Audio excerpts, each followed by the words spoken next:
가짜 수산업자가 처음에는 이 감옥 동기 등만 치려고 했다고 합니다. 이것도 나쁜 거죠. 2016년 사기 혐의 복역 중에 교도소에 만난 월간지 기자 출신 송모 씨를 통해서 인맥을 쌓았다. 애초에 이 송모 씨의 돈을 가로챈 목적으로 접근했다라는 게 서울신문 보도 내용입니다. 이렇게 얘기합니다. 이런 말 하는 사람 조심해야 돼.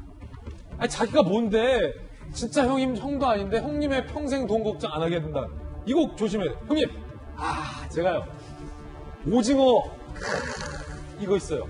형님 앞으로 먹고 사는 돈 걱정 안 하게 홍수님하고 뭐 조카 싹 다 안 하게 라는 취지로 출소 후에 얘기를 했다. 근데 여기에 넘어가요. 이 월간지 기자 출신 송모 씨가 오징어 사업 투자금으로 1억 5천만 원을 건넸다는 겁니다. 그 말에 넘어갔어요. 오징어 사업 1억 5천. 얼마나 큰 돈입니까 1억 5천. 김모 씨 지인은요. 이 보도에 따르면 김모 씨가 3천만 원만 돌려주고 1억 2천만 원을 떼어먹을 계획이었다. 이런 송모 씨가 그런데 갑자기 김무성 전 의원에게 김모 씨를 소개하면서 판이 커졌다. 이 월간지 기자씨 송모 씨가 김무성 전 대표에게 와 대단한 사람이 있다 하고 소개를 해줬다는 겁니다. 이렇게 표현해요. 그러니까 사기를 당했으니까 1억 5천만 원을 내죠. 김무성 대표에게. 대표님 어마어마한 놈을 만났다. 뭐가 어마어마해요? 김무성 전 의원도 넘어갑니다. 형에게, 친형에게 형님 사업해보라 라며 사기꾼과 연결해줍니다. 그러니까 김무성 전 대표의 형이 86억을 송금한 최대 피해자가 돼버립니다. 손정희 변호사님. 아니 이 감탄사들이 이 보도에 나오는 게 너무 좀 안타까운데 형님 먹고 사는 걱정 안 하게 해드렸다. 그리고 김무성 대표에게 그 형님이 어마어마한 놈을 만났다라고 하고 김무성 전 대표는 또 형에게 사업해보라 라고 하니까 86억을 딱 쏘고. 아니 어떻게 이렇게 넘어갑니까 다? 근데 그래서 되게 어리석어 보이고 어떻게 저런 사람이 있나 싶지만 실제로 사건에서 만나는 사람들은 정말 똑똑하고 확인해볼 거 다 확인해본 사람들도 많아요. 아니, 어떻게 오징어에 86억을 투자해요? 사기꾼이 사기를 치려고 마음먹고 치밀하게 이 감정까지 그리고 여러 가지 재산 상태나 자기의 재력까지 꾸미고 들어올 때는 멀쩡한 사람도 피해를 볼 수 있습니다. 그래서 굉장히 안타까운데 더군다나 한 명이 86억의 피해를 받은 상황에서 피해 복구도 지금 거의 어려울 지경으로 제가 보이고 또 이게 이제 나는 피해자라고 당당히 말할 수도 없는 게 유력 정치인 동생이 또 중간에 있다 보니까 내가 사기 피해자다 이렇게 이야기하기도 좀 난감한 처지여서 여러모로 관련된 사람들이 곤궁한 처지에 빠졌다라는 생각이 들고요. 그래서 말씀하신 것처럼 세상에 공짜는 없으니까 일확천금의 어떤 꿈 그리고 굉장히 고액의 어떤 투자의 어떤 이익을 준다라는 접근 이런 것들을 항상 경계해야 되지 않을까 이 사건 보면서 다시 한번 생각해 보고요. 근데 이 사건에서 중요한 거는 이런 거대한 사기를 완성하는데 도구가 된 사람들이 있죠.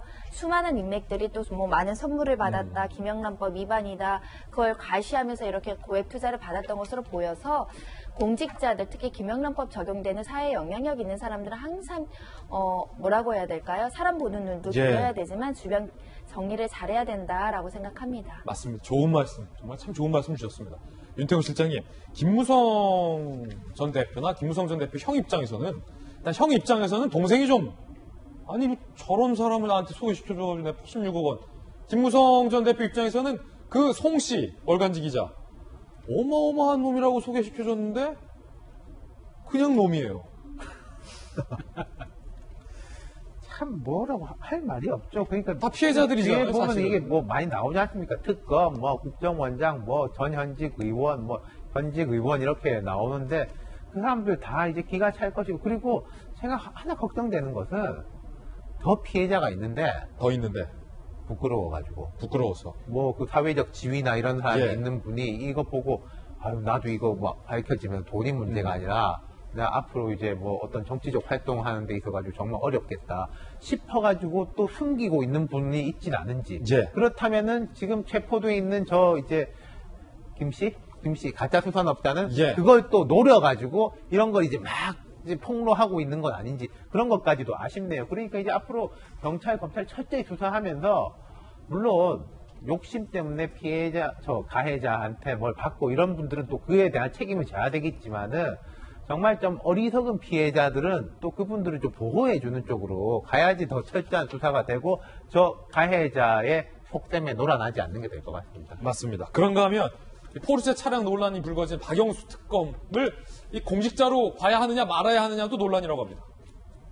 경찰이, 다름 아닌 경찰이 권익위원회에 박영수 특검이 김영남 법상 공직자에 해당하느냐라고 유권 해석을 요청했다는 건데, 아니 손재현 변호사님, 앞서서 저희 돌직구쇼에 출연했던 다른 변호사님들은 이 특검법, 박영수 특검법에 문제가 생기면 공직자에 준하여 처벌한다라는 법 조항이 있다.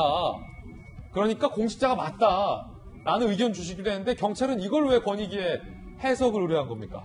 김영란법하고 이 특검법하고 일부 이제 불일치하는 모순적인 부분이 있기 때문에 해석의 여지가 필요하다라고 본 것 같은데, 기본적으로는 기본법이고 특별법이 있는데 이게 상충이 되는 경우는 특별법을 우선 적용할 수 있어서 일단은 특검법에 따라서 공직자, 공무 수행을 하는 사람으로 보는 것이 타당하지 않을까 하는 생각은 드는데요.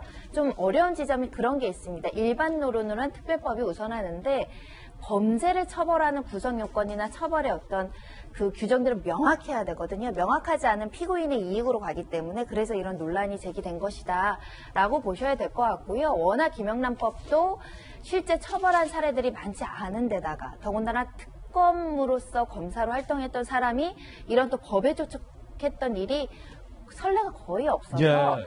해석을 말끔하게 하고자 의뢰했다라는 차원에서 보셔야 될 것 같고요.